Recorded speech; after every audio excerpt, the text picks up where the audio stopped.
Good morning students. આજના સામાજિક વિજ્ઞાન વિષયના ઓનલાઈન લેક્ચરમાં આપ સર્વનું હૃદયપૂર્વક હાર્દિક સ્વાગત છે. લાસ્ટ લેક્ચરની અંદર પાઠ 11 ભૂમિ સ્વરૂપો, જેમાં આપણે સ્વાપોથી લેખન કાર્ય કરતા હતા. પ્રશ્ન નંબર 1, પ્રશ્ન નંબર 2 અને પ્રશ્ન નંબર 3 તો આપણે લેખન કાર્ય કરી લીધું છે. હવે આજના લેક્ચરની અંદર પ્રશ્ન નંબર 4 થી આપણે પાછું લખવાનું શરૂ કરશું. તો બધા વિદ્યાર્થીઓ સ્વાપોથી લેખન માટે રેડી થઈ જાય.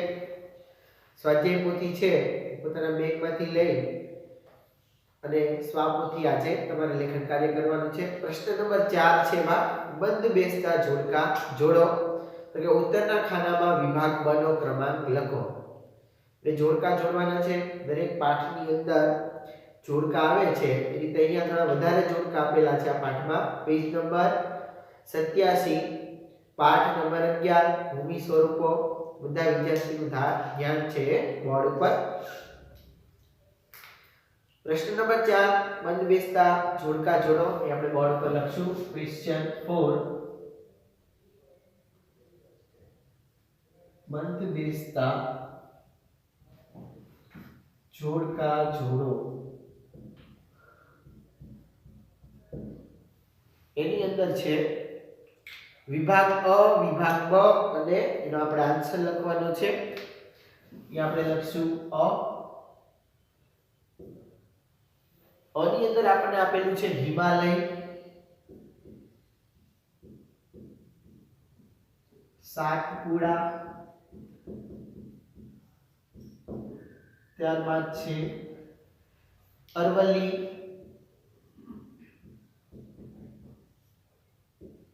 પાવાગઢ. ત્યાર પછી બ વિભાગની અંદર આપેલું છે જ્વાળામુખી પર્વત,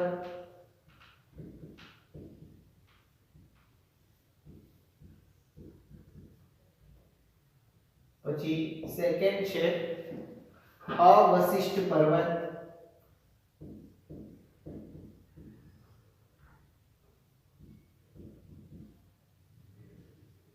ત્યાર પછી આપેલું છે ઉચ્ચ પ્રદેશ, ખંડ પર્વત, ગેડ પર્વત.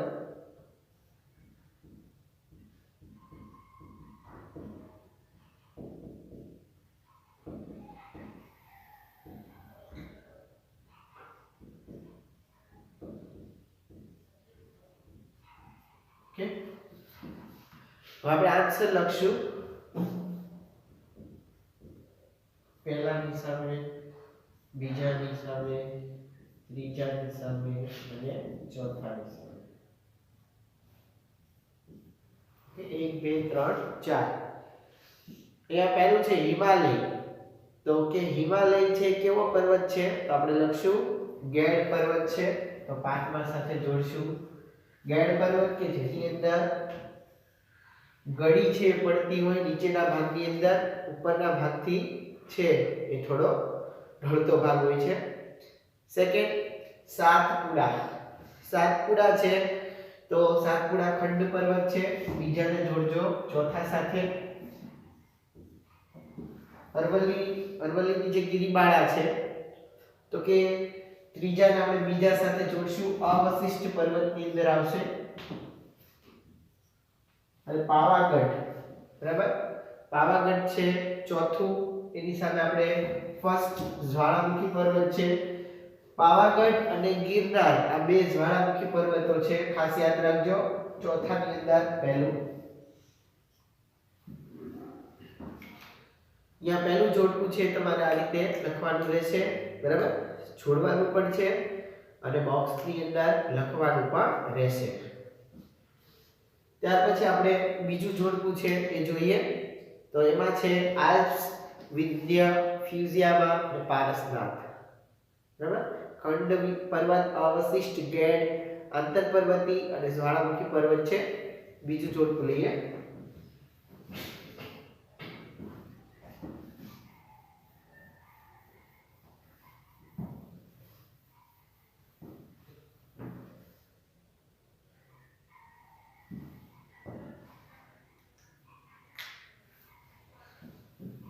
ફર્સ્ટ લખીએ આલ્પ્સ. સેકન્ડ છે વિંધ્ય પર્વતમાળા. પછી ફ્યુઝિયામાં જાપાન જ્વાળામુખી પર્વત છે. અને પારસનાથ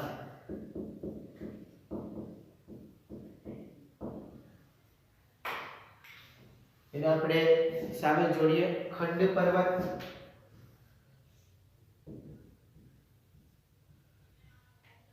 સેકન્ડ અવશિષ્ટ પર્વત.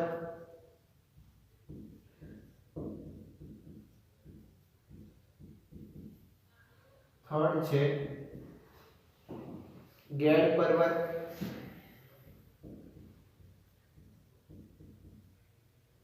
પછી આગળ છે અંતર પર્વતીય ઉચ્ચ પ્રદેશ.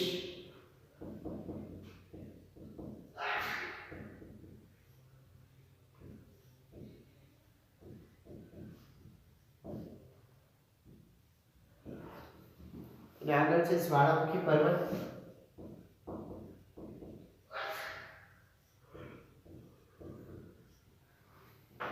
સૌપ્રથમ આલ્પ્સ છે તો કે આલ્પ્સ ની હેઠળ આપણે ત્રીજું જોડશું ગેડ પર્વત. આલ્પ્સ છે ગેડ પર્વત છે અહીંયા લખશું પહેલા સામે ત્રીજું. ત્યાર પછી બીજું છે વિંધ્ય. વિંધ્ય છે ખંડ પર્વત બીજા સામે પહેલું. ફ્યુઝિયામાં આવશે પાંચમું જાપાનનો જ્વાળામુખી પર્વત ત્રીજા સામે પાંચમું. પારસનાથ છે ચોથું. એની સામે આપણે અવશિષ્ટ પર્વતને જોડશું. બરાબર 3 1 5 2. આલ્પ્સ છે ગેડ પર્વત, વિંધ્ય ખંડ પર્વત, ફ્યુઝિયામાં જ્વાળામુખી પર્વત અને પારસનાથ અવશિષ્ટ પર્વત છે. એ બીજું જોડકું આપણે પૂર્ણ કર્યું. ત્યાર પછી નેક્સ્ટ ત્રીજું જોડકું જોઈએ.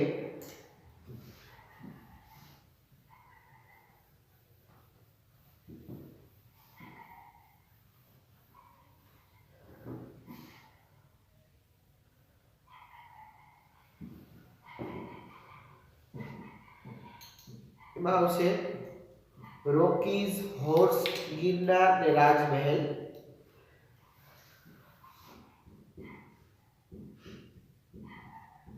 રોકીઝ પછી છે હોર્સ્ટ,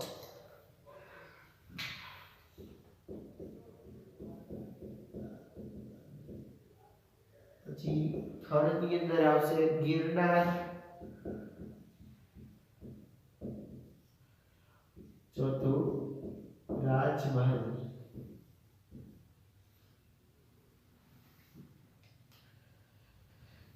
આપણે સામે ઓપ્શન લખીએ જ્વાળામુખી પર્વત,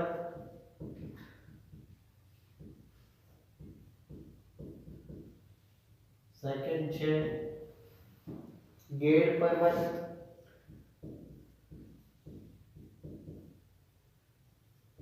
થર્ડ છે પર્વત પ્રાંતીય ઉચ્ચ પ્રદેશ,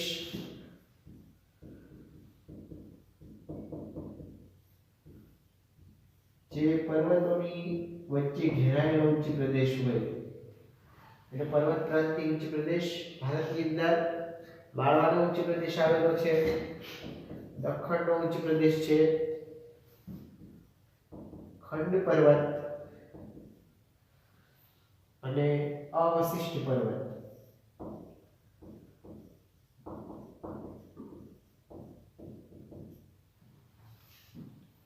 રોકીઝ પર્વત છે. રોકીઝ અમેરિકાની અંદર આવેલો જે પર્વત છે.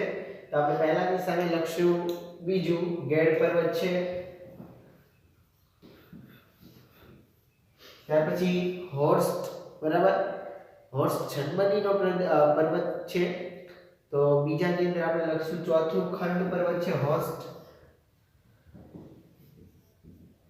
ત્યાર પછી ગિરનાર, ત્રીજું ઓપ્શન ગિરનાર છે. ત્રીજાની સામે પહેલું જ્વાળામુખી પર્વત, પાવાગઢ અને ગિરનાર બંને જ્વાળામુખી દ્વારા બનેલા પર્વતો છે. અને રાજમહેલ જે અવશિષ્ટ પર્વત છે.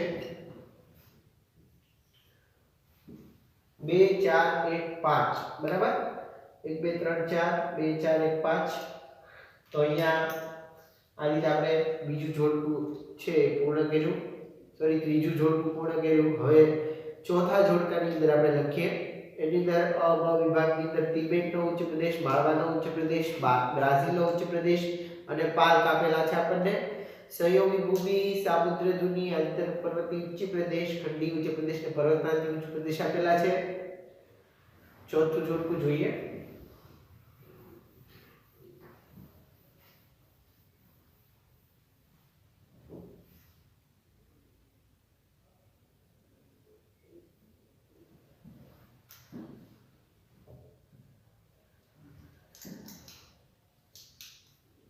फर्स्ट આપણે લખીએ તિબેટનો ઉચ્ચ પ્રદેશ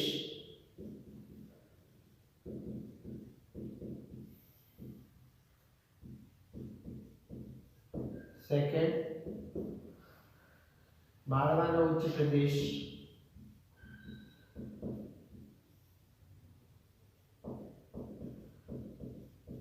પછી થર્ડ છે બ્રાઝિલનો ઉચ્ચ પ્રદેશ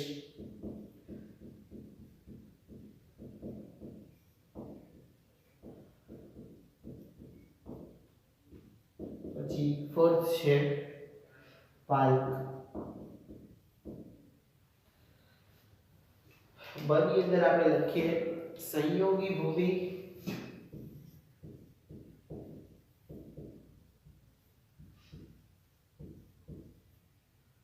સેકન્ડ સામુદ્રધુની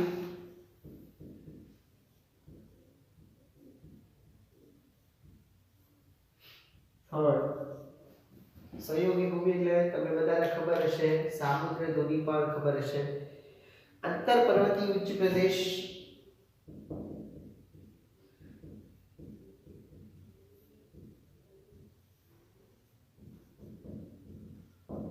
બે જળાશયોને અલગ કરતો ભાગ જેને આપણે સંયોગી ભૂમિ કહીએ છીએ વચ્ચે ભૂમિ વાળો ભાગ હોય છે બરાબર ત્યાર પછી છે ખંડી ઉચ્ચ પ્રદેશ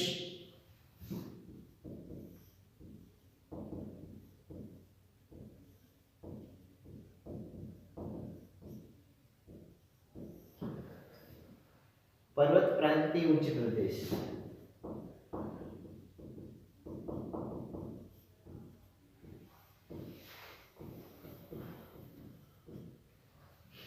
तो पहलू छे तिबेटનો ઉચ્ચ પ્રદેશ એમાં આવશે અંતર પર્વતીય ઉચ્ચ પ્રદેશ છે तिबेटનો ઉચ્ચ પ્રદેશ છે પહેલાની સામે ત્રીજું લખજો સેકન્ડ છે માળવાનો ઉચ્ચ પ્રદેશ तो पर्वत प्रांतीय उच्च प्रदेश છે પર્વતોની વચ્ચે ઘેરાયેલો છે ભારતમાં આવેલો છે માળવાનો ઉચ્ચ પ્રદેશ બીજાની અંદર લખજો પાંચમું ત્યાર પછી બ્રાઝિલનો ઉચ્ચ પ્રદેશ છે એમાં લખજો ખંડીય ઉચ્ચ પ્રદેશ ત્રીજાની સામે ચોથું અને લાસ્ટ ની અંદર આપણે પાલ્ક આપેલું છે તો પાલ્ક શું છે એક સામુદ્રધુની છે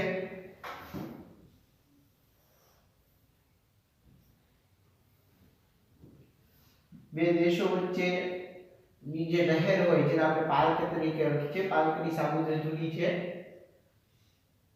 ચોથાની સામે લખજો બીજું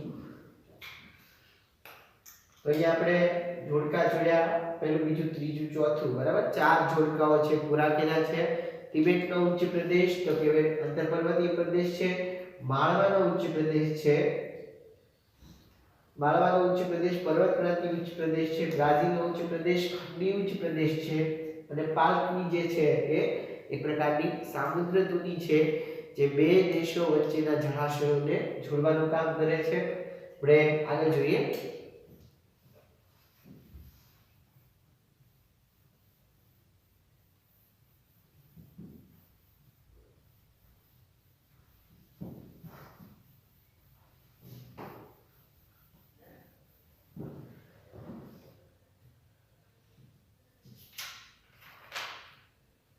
ત્યાર પછી નેક્સ્ટ ક્વેશ્ચન છે ક્વેશ્ચન નંબર 5 એક બે વાક્યોમાં જવાબ લખો જેની અંદર કુલ આપણને 13 પ્રશ્નો આપ્યા છે પ્રશ્નોનો આપણે જવાબ લખીએ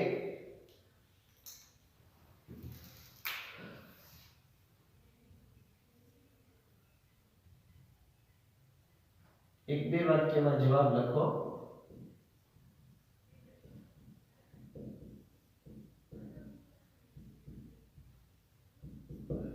એમાં ફર્સ્ટ, ભૂમિ સ્વરૂપોના સર્જનમાં કયા પરિબળો ફાળો આપે છે? ભૂમિ સ્વરૂપોનું સર્જન થાય એમાં કયા પરિબળો છે એ ફાળો આપે છે, મીન્સ કામ લાગે છે? કોના કારણે ભૂમિ સ્વરૂપોની રચના થાય છે, સર્જન થાય છે? તો જે ઘટનાઓ બને છે, કુદરતી ઘટનાઓ, જેની અંદર ધરતીકંપ, જ્વાળામુખી પ્રસ્ફોટન, સુનામી, ઉપરાંત જે ભૂગર્ભના જે પરિબળો છે, આ ઉપરાંત નદી, પવન અને સમુદ્રના મોજા જેવા જે બાહ્ય પરિબળો છે એના કારણે પણ ભૂમિ સ્વરૂપોનું સર્જન થતું હોય છે. આપણે લખશું ધરતીકંપ, જ્વાળામુખી.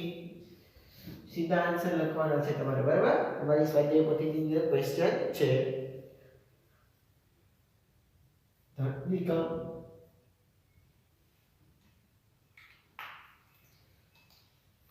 જ્વાળામુખી,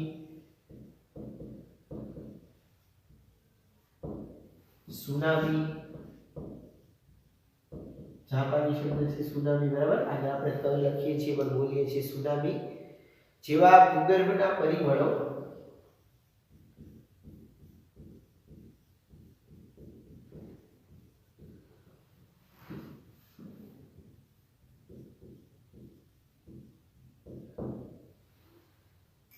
તેમજ નદી, હિમનદી,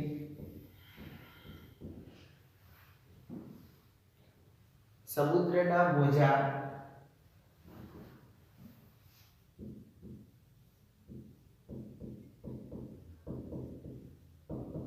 જેવા બાહ્ય પરિબળો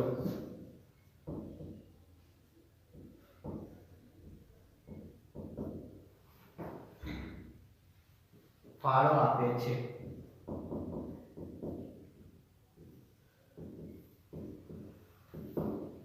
બરાબર? સેકન્ડ ક્વેશ્ચન, ભૂમિ સ્વરૂપને ઓળખવા માટેના મુખ્ય લક્ષણો કયા કયા છે? ભૂમિ સ્વરૂપને ઓળખવા માટેના મુખ્ય લક્ષણો કે એની ચોક્કસ ઊંચાઈ છે એવું હોય છે, ત્યારબાદ ઢોળાવો અને વિશિષ્ટ આકાર, આ ભૂમિ સ્વરૂપને ઓળખવા માટેના લક્ષણો આપણે ગણી શકીએ. આન્સરની અંદર લખજો ચોક્કસ ઊંચાઈ,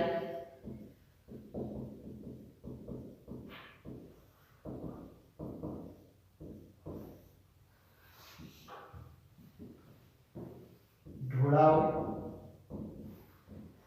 અને વિશિષ્ટ આકાર.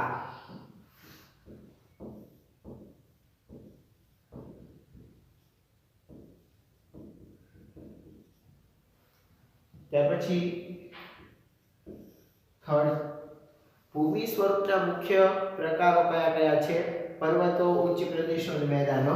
લખજો પર્વતો, સેકન્ડ ઉચ્ચ પ્રદેશો,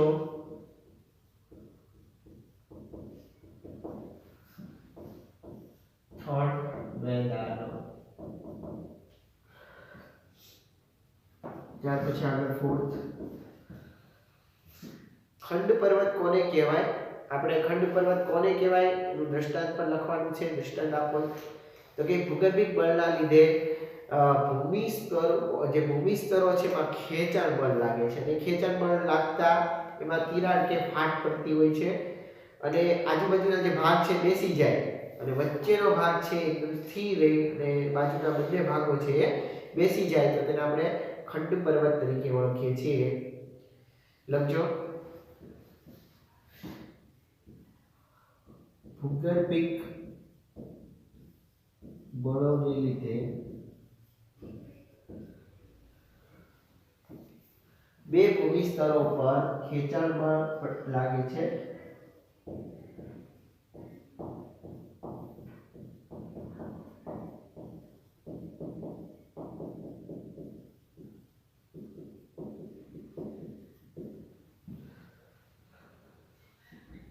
ત્યારે તેમાં તિરાડ કે ફાટ પડે છે.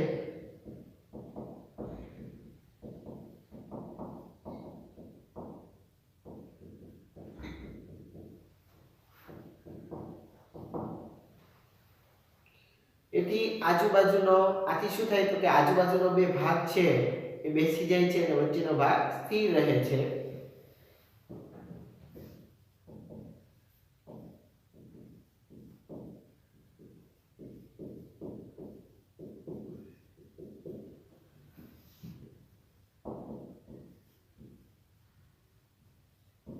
અને વચ્ચેનો ભાગ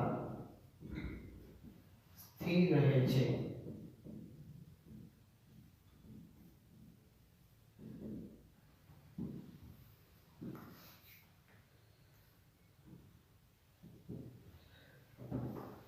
તેને ખંડ પર્વત કહે છે.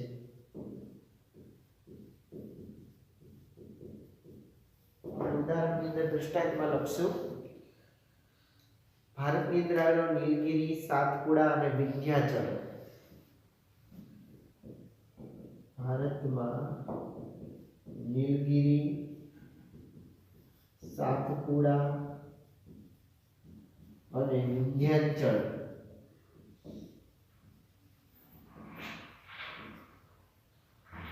પર્વતો આવેલા ખંડ પર્વતો છે. ઓકે, આગળ આપણને પ્રશ્ન આપ્યો છે ચોથો, પાંચમો. જ્વાળામુખી પર્વત કોને કહેવાય અને આપણે એનું દ્રષ્ટાંત છે એ લખવાનું છે. લખીએ બોર્ડ ઉપર.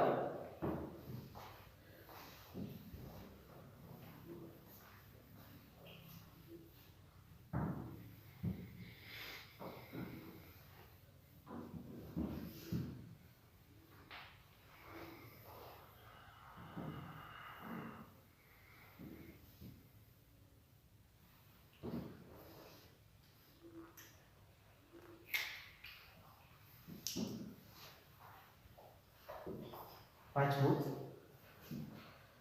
જ્વાળામુખી પર્વત કોને કહેવાય? દ્રષ્ટાંત આપો. તો કે જ્વાળામુખી નો પ્રસ્ફોટન થાય ત્યારે પૃથ્વીના પોપડામાંથી માટી, રાખ, પથ્થર, ખડકના જે ટુકડા વગેરે અતિશય ગરમ જે ભૂરસ એટલે જેને આપણે લાવા કહીએ છીએ તો કે લાવારસ બહાર ફેંકાય છે અને એ બધા પદાર્થમાંથી શંકુ આકારના પર્વતની રચના થાય તેને જ્વાળામુખી પર્વત કહે છે. દાખલા તરીકે તો કે ઇટાલીનો વેસુવિયસ અને ભારતનો બેરન ટાપુ આપણે ગણી શકીએ છીએ. ઉપરાંત જ્વાળામુખીની અંદર પાવાગઢ અને ગિરનારને પણ ગણી શકાય. આપણે લખશું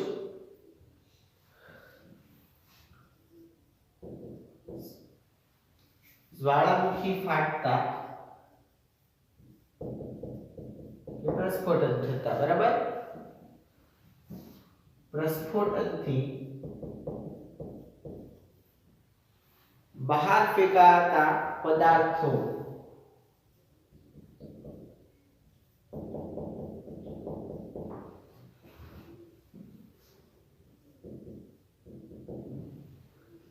શંકુ આકારે જમા થતા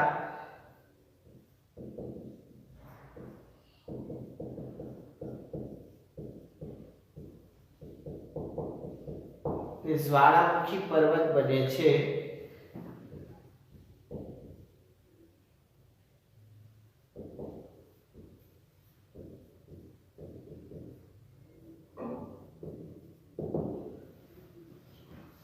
આપણે એની અંદર પણ દ્રષ્ટાંત લખવાના છે. આપણે લખશું ઇટલીનો વેસુવિયસ,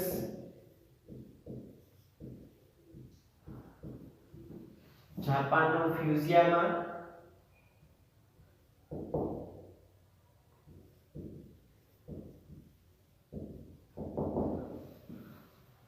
ઇક્વેડોરનો કોટોપોક્સી,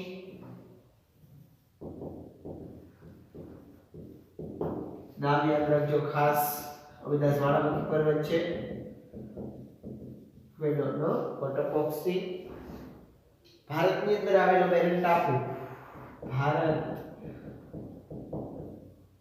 બેરન આપણે અંદમાન કાઉન્સમાં લખશું,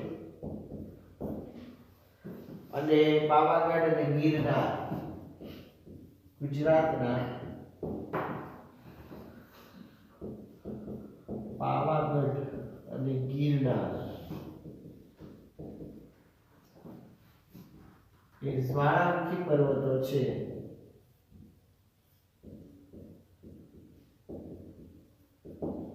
ત્યાર પછી આગળ 6 પર્વત પ્રાંતની ઉચ્ચ પ્રદેશ કોને કહેવાય? દ્રષ્ટાંત આપો. બરાબર, એ આપણે ઉચ્ચ પ્રદેશ કીધો છે. કેવો ઉચ્ચ પ્રદેશ? પર્વત પ્રાંતીય ઉચ્ચ પ્રદેશ જોઈએ. તો કોઈ પર્વતની તળેટીની જો વિસ્તારમાં એક તરફ સીધો ઢાળ કે ઢોળાવ ધરાવતો જે પ્રદેશ છે કે જેને આપણે પર્વત પ્રાંતીય પ્રદેશ તરીકે ઓળખીએ છીએ, એના ઉદાહરણની અંદર આવશે દક્ષિણ અમેરિકાની અંદર આવેલો પેન્ટાગોનિયા અને ભારતનો માળવાનો ઉચ્ચ પ્રદેશ. આ બે પર્વત પ્રાંતીય ઉચ્ચ પ્રદેશ ખાસ યાદ રાખજો. દક્ષિણ અમેરિકાનો પેન્ટાગોનિયા અને ભારતનો માળવાનો ઉચ્ચ પ્રદેશ, પર્વત પ્રાંતીય ઉચ્ચ પ્રદેશ. તો એની વ્યાખ્યા પણ આપણે લખવાની છે, અર્થ. તો કોઈ પર્વતની તળેટીનો જે વિસ્તાર છે એમાં એક તરફ સીધો ઢાળ ધરાવતો પ્રદેશ, બરાબર, એને પર્વત પ્રાંતીય પ્રદેશ કહેવાય. આપણે આન્સર લખશું.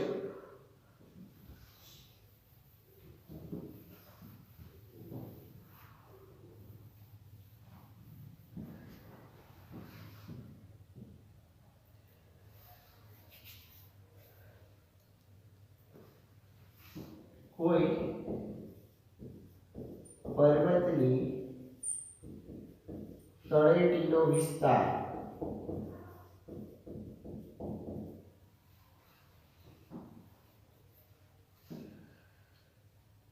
એક તરફ સીધો ઢાળ ધરાવતો વિસ્તારમાં એક તરફ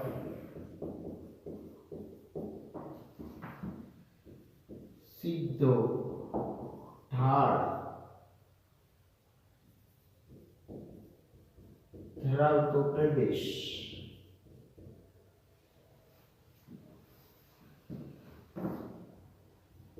તેને પર્વત પ્રાંતીય ઉચ્ચ પ્રદેશ કહે છે. ઉદાહરણ તરીકે અમેરિકાનો પેન્ટાગોનિયા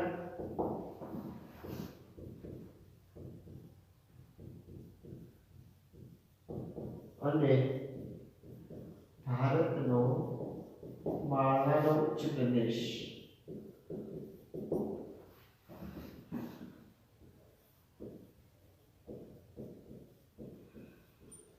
ત્યાર પછી આપણે આગળ જોઈએ 7 ખંડી ઉચ્ચ પ્રદેશ કોને કહેવાય? એનું પણ આપણે દ્રષ્ટાંત આપવાનું છે. તો કે ભૂગર્ભિક હિલચાલ, બરાબર, પૃથ્વીના પેટાળમાં થતી ભૂસંચાલનની પ્રક્રિયા ભૂગર્ભિક હિલચાલ, એના કારણે શું થાય? તો કે એકાએક ઉપસી આવેલા જે ભૂમિ ભાગ છે એને કહેવામાં આવે છે ખંડીય ઉચ્ચ પ્રદેશ. ખાલી એટલું જ લખવાનું છે કે ભૂગર્ભિક હિલચાલના કારણે એકાએક ઉપસી આવેલા ભૂમિ ભાગને ખંડી ઉચ્ચ પ્રદેશ કહે છે. કેટલીક વાર શું થાય કે ભૂમિ સપાટી ઉપર, પૃથ્વી સપાટી ઉપર જે લાવાના સ્તરો છે ખૂબ ઊંચાઈએ જઈ અને ઠરી જાય છે અને ખંડી ઉચ્ચ પ્રદેશ બનતા હોય છે. દાખલા તરીકે કયા કયા? કે અરબસ્તાનો ઉચ્ચ પ્રદેશ, અંતર પર્વતીય ઉચ્ચ પ્રદેશ અને પર્વત ખંડીય પર્વત પ્રાંતીય. આપણે હવે ખંડી ઉચ્ચ પ્રદેશ છે એની વ્યાખ્યા લખીએ. તો ખંડી ઉચ્ચ પ્રદેશ એટલે કે ભૂગર્ભિક હિલચાલના કારણે એકાએક ઉપસી આવેલા ભૂમિભાગને ભૂગર્ભિક હિલચાલના કારણે એકાએક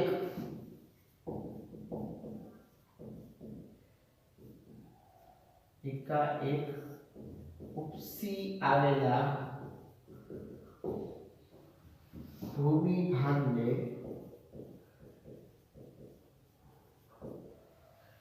શું કહીએ છીએ? ખંડીય ઉચ્ચ પ્રદેશ.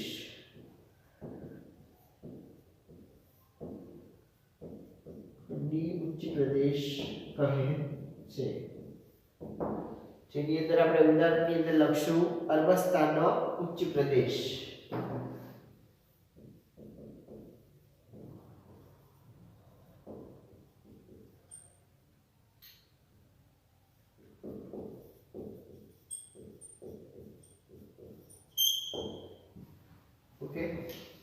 ત્યાર પછી 8મું ઉચ્ચ પ્રદેશના પ્રકારો જણાવો. પ્રશ્નનો જવાબ આપણે લખીએ પર.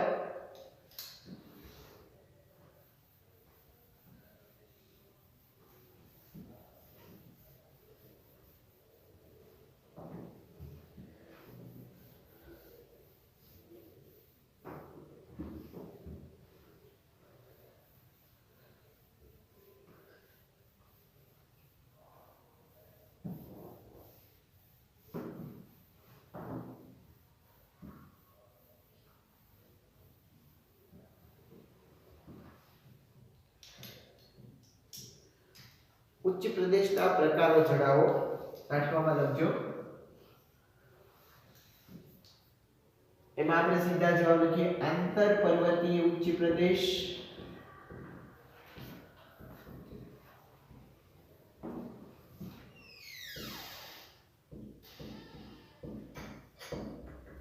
સેકન્ડ છે પર્વત ક્રાંતિ ઉચ્ચ પ્રદેશ અને થર્ડ ખંડી ઉચ્ચ પ્રદેશ.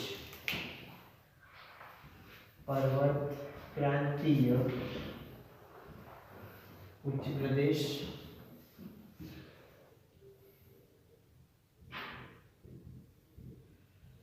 બીજું છે ખંડીય ઉચ્ચ પ્રદેશ.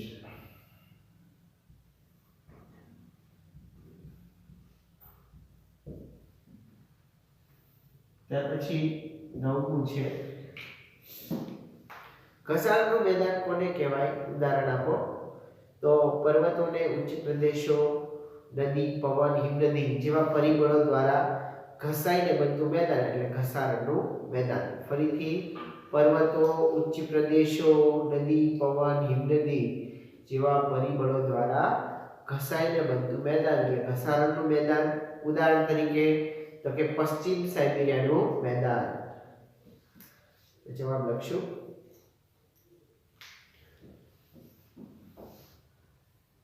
પર્વતો,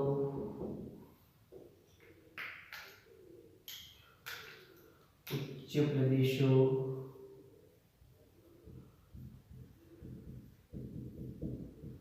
નદી, હિમનદી, પવન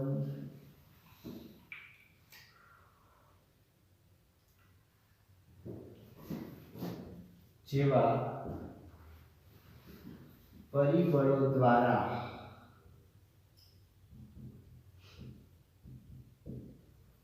ઘસાઈને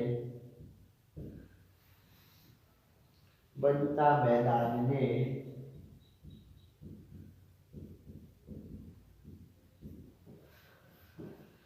ઘસારણનું મેદાન કહે છે.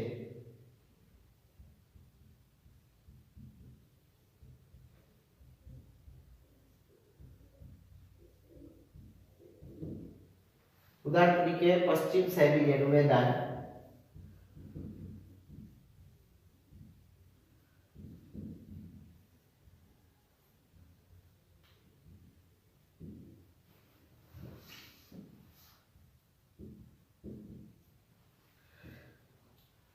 ત્યાર પછી છે નિક્ષેપણનું મેદાન કોને કહેવાય? એમાં પણ આપણે દૃષ્ટાંત આપવાનું છે. એમાં આપણે લખશું 10માં તો હિમનદી, નદી જે અને પવન આ બધું જે છે એ સામગ્રીને ઢસડીને એક જગ્યાએથી બીજી જગ્યાએ લાવે છે અને ત્યાં અનુકૂળતા મળતા સરોવર, સમુદ્ર જેવા નીચા ભાગમાં પથરાય છે.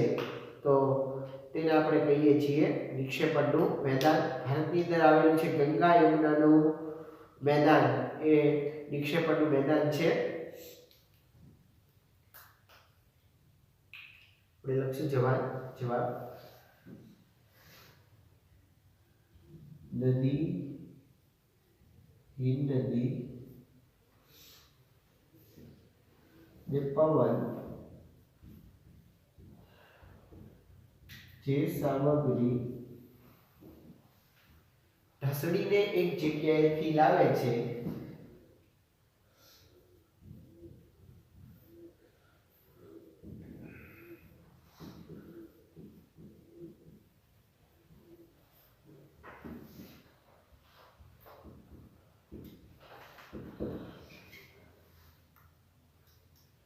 તે અનુકૂળતા મળતા સરોવર કે સમુદ્ર જેવા નીચા ભાગમાં પથરાય છે.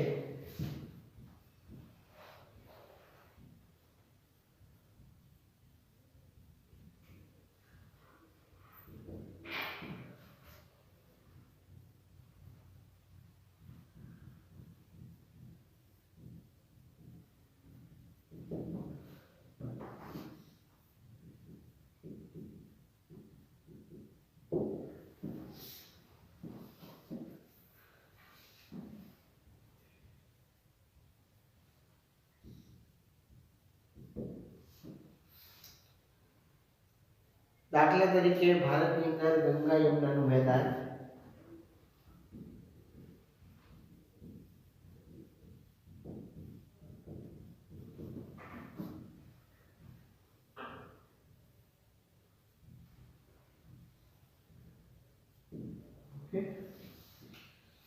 ત્યાર પછી આપણે 11, 12 અને 13 માં પ્રશ્નનો જવાબ લખીએ.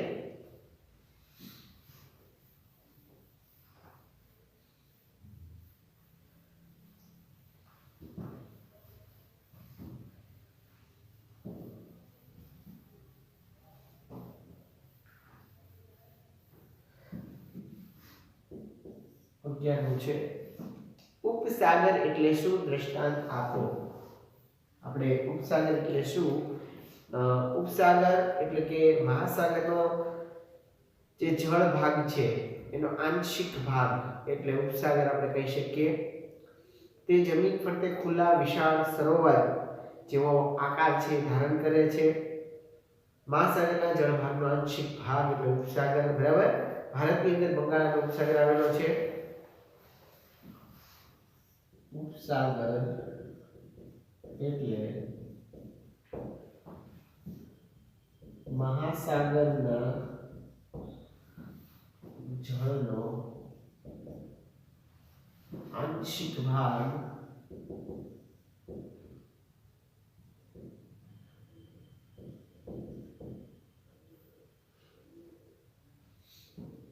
બરાબર.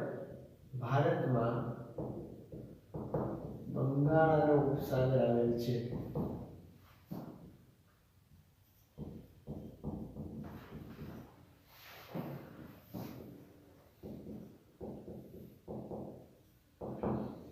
નેક્સ્ટ 12. અખાત એટલે શું? તો ત્રણેય બાજુથી ભૂમિથી ઘેરાયેલો હોય એવો જળ વિસ્તાર એને અખાત કહેવામાં આવે છે. ખંભાત અને કચ્છનો અખાત ઉદાહરણની અંદર ત્રણ બાજુએથી ભૂમિથી ઘેરાયેલો જળ વિસ્તાર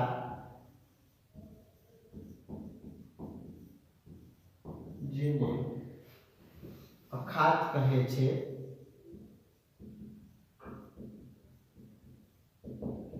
ઉદાહરણ કચ્છનો અખાત અને ખંભાતનો અખાત.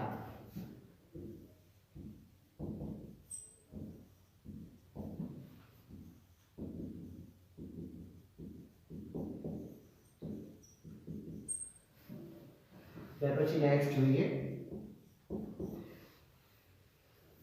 ભૂમિ સ્વરૂપ કોને કહેવાય? તો ભૂમિ સ્વરૂપ એટલે શું?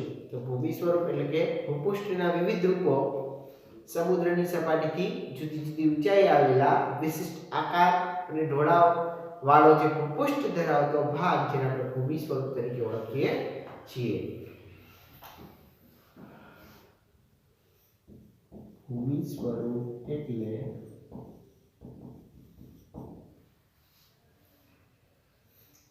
ભૂપૃષ્ઠના વિવિધ રૂપો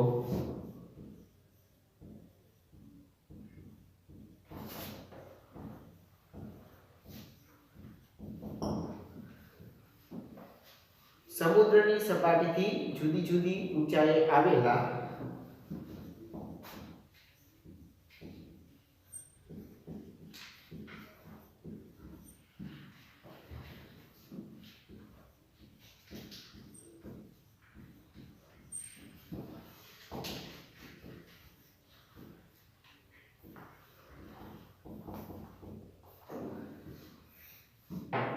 વિશિષ્ટ આકાર અને ઢોળાવ વાળો ભૂપૃષ્ઠ ધરાવતો ભાગ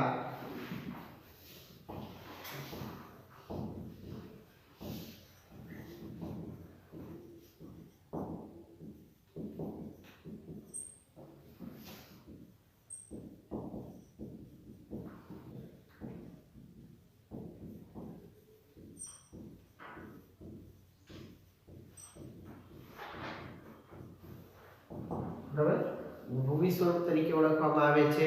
ભૂમિ સ્વરૂપની અંદર આપણે પર્વતો, મેદાનો, ઉચ્ચ પ્રદેશો છે એને જોઈ શકીએ છીએ.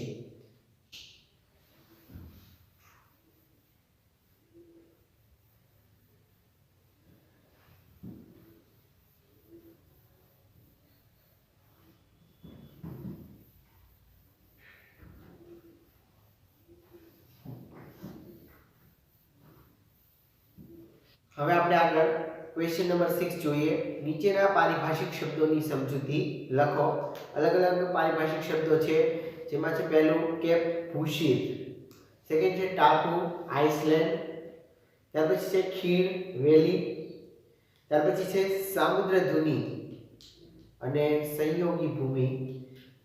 અલગ અલગ જે શબ્દો છે તો એ શબ્દો છે અહીં આપણે લખીએ. સૌપ્રથમ ભૂશીર,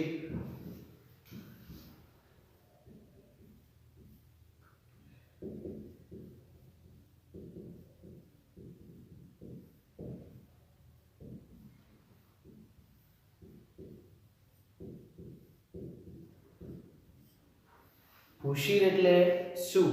તો ભૂશીર એટલે કે ભૂમિનો લંબાત્મક છેડો કે જે જળ ભાગની અંદર ફેલાયેલો હોય, જેને સમુદ્ર રેખા તરીકેની સંજ્ઞા પણ આપી શકાય.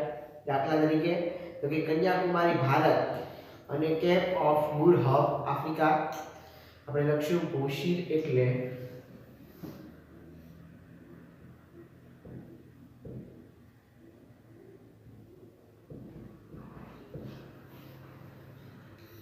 ભૂમિનો લંબાત્મક છેડો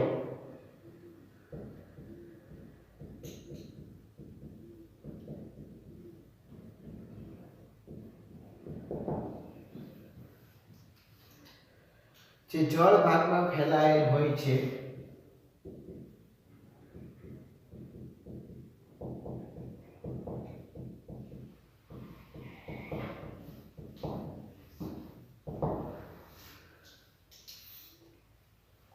જેને સમુદ્ર રેખા તરીકેની સંજ્ઞા પણ આપી શકાય.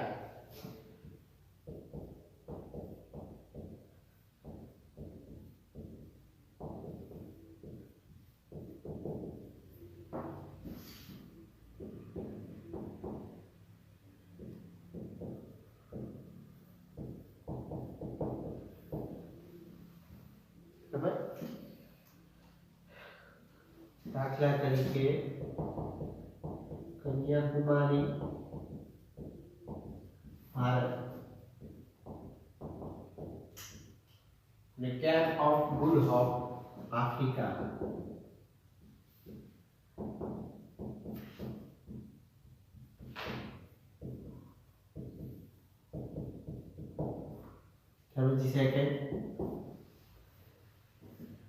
સેકન્ડ આપેલું છે ટાપુ આઇસલેન્ડ તરીકે આપણે જેને ઓળખીએ છીએ.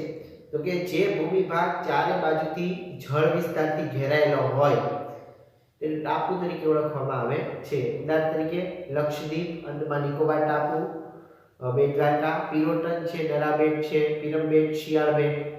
એ લખશું જે ભૂમિ ભાગ ચારે બાજુ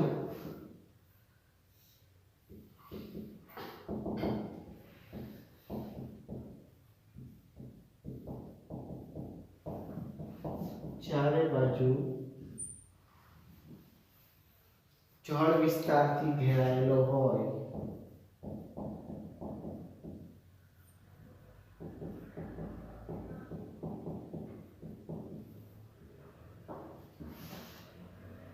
તેને ટાપુ કહે છે.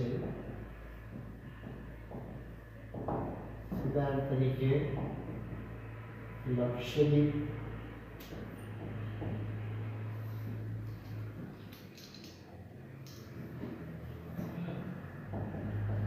અંદમાન નિકોબાર,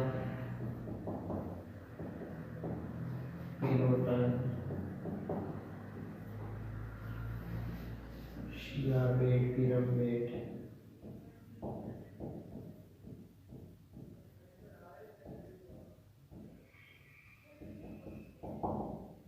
ત્યાર પછી થર્ડ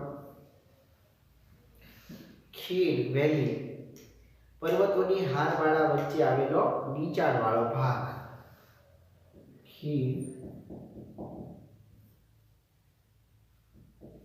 પર્વતોની હારમાળા વચ્ચે આવેલો નીચાણવાળો ભાગ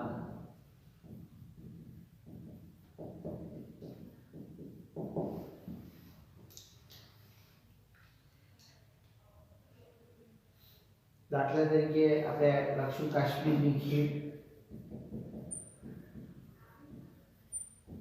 કાશ્મીરની ખીણ પછી છે આગળ ફોર્થ સામુદ્ર ધુની બે જળ વિસ્તારને જોડતી સાંકડી જળપટ્ટી મતલબ જો સામુદ્ર ધુનીમાં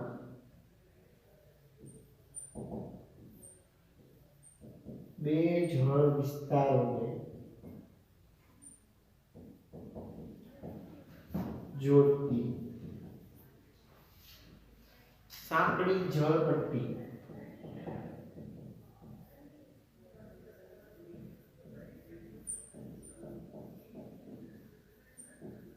સામુદ્ર ધુની કહે છે. ઉદાહરણની અંદર પાલકની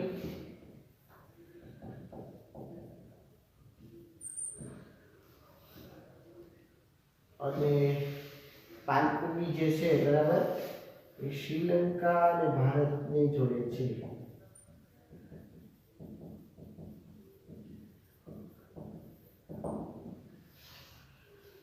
બરાબર ભારત અને શ્રીલંકાની વચ્ચે આવેલી પાલકની સામુદ્ર ધુની. ત્યાર પછી છે સંયોગી ભૂમિ સામુદ્ર ધુની પછી સંયોગી ભૂમિ અહીંયા લખશું પર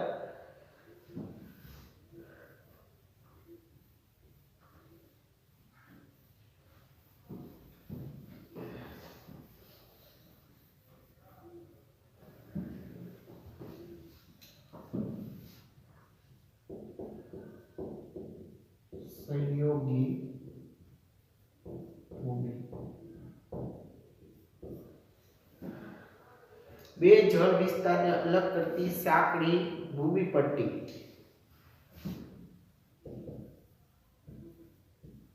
બે જળ વિસ્તારોને અલગ કરતી સાંકડી ભૂમિ પટ્ટી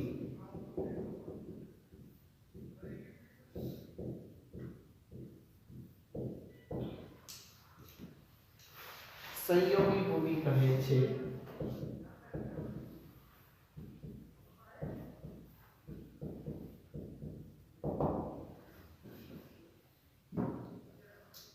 એમાં આવશે પનામા ઉત્તર અને દક્ષિણ અમેરિકા ખંડની વચ્ચે આવેલ છે પનામા નહેર.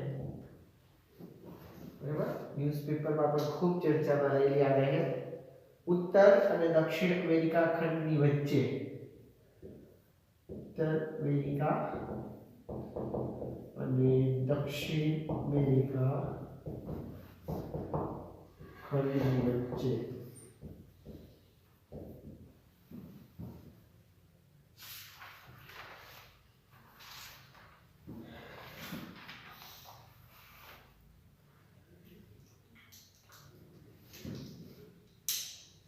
અહીંયા આપણે પારિભાષિક શબ્દોની સમજ મેળવી. કુલ 5 પારિભાષિક શબ્દો હતા જે આપણે સ્વાધ્યાય પોથીની અંદર લેખન કાર્ય છે કર્યું. હવે પછી આગળ છે પ્રશ્ન નંબર 7 ટૂંકમાં જવાબ લખો. પછી આવશે પ્રશ્ન નંબર 8 ટૂંકનો જ લખો. ત્યારબાદ પ્રશ્ન નંબર 9 નકશા લેખન 10 આકૃતિ દોરો. કુલ સ્વાધ્યાય પોથીની અંદર 10 પ્રશ્નો છે. હજી વિદ્યાર્થી મિત્રો આપણે એક લેક્ચરની જરૂર પડશે સ્વાધ્યાય પોથીના લેખન કાર્યની અંદર. તો વિદ્યાર્થી મિત્રો આજના લેક્ચરની અંદર આપણે સ્વાપોથીનું લેખન કાર્ય કર્યું જેની અંદર આપણે અત્યાર સુધી કુલ 6 પ્રશ્નોનું લેખન કાર્ય છે કરી લીધું છે. આગળના લેક્ચરમાં 3 પ્રશ્નો, પહેલો, બીજો, ત્રીજો, ત્યાર પછી આજના લેક્ચરની અંદર ચોથો, પાંચમો અને છઠ્ઠો એમ 3 પ્રશ્નોનું લેખન કાર્ય કર્યું. અને પછીના જે લેક્ચર આવશે એની અંદર આપણે 7, 8 અને આગળ જે કઈ પ્રશ્ન હશે એનું લેખન કાર્ય છે એ કરશું. આજનું ખાસ હોમવર્ક છે પણ તમે નોંધી લેજો. હોમવર્કની અંદર તમારે તો એક વાક્યના પ્રશ્નોના જવાબ અને પારિભાષિક શબ્દોની સમજૂતી આ બંને હોમવર્ક બુકની અંદર લખવાનું છે. એ બોર્ડ ઉપર પણ લખું છું, ખાસ નોંધ કરી લેજો.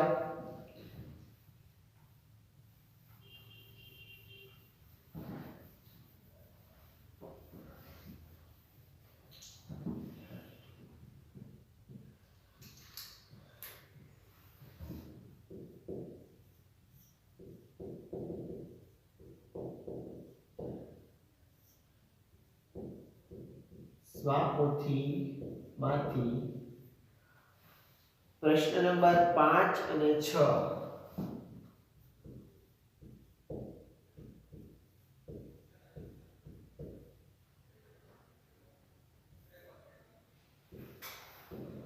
એક વાક્યમાં જવાબ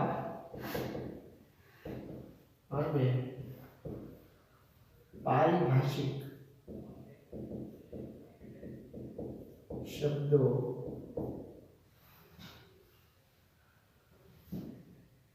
હોમવર્ક બુકમાં લખવા.